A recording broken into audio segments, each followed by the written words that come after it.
সরসিনা, ফুলতলি, আমতলি, ফুরফুরা, জৌনপুরি, ডাইলপুরি, সিঙ্গারা এরা যদি ঈদে মিলাদুন্নবী সাল্লাল্লাহু আলাইহি ওয়াসাল্লাম অথবা অন্য কোনো বেদাতের উপর ইজমা করে, তাহলে সেই ইজমার উপর আমরা 100 বার পেশাব পড়ে।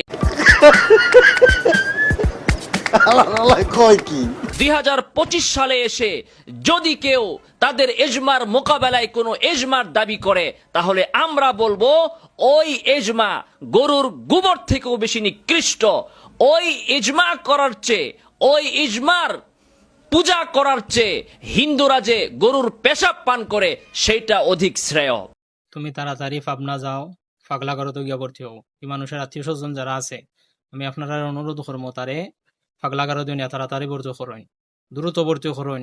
এই মানুষ যতদিন যাইব তত বেশি পাগল হইব, আরো বেশি পাগলামি করবো। এই ধরনের কিয়াস থেকে মসজিদে পেশাব করা অনেক ভালো। তখনই একটা তাবলা মারো, আমি খান্না দিনে 10 করি মারলাম না তাবলা, তামসা তাই তো এনায়েতুল্লাহ আব্বাসীর তাফসীর শোনা আর মমতাজের গান শোনার মধ্যে কোনো পার্থক্য নাই।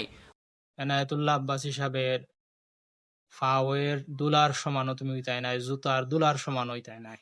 তুমি এনায়েতুল্লাহ আব্বাসী সাহেব লইয়া যে কথা হও, তুমি তো ফুরা তুমি পাগল হয়ে গেছো কি?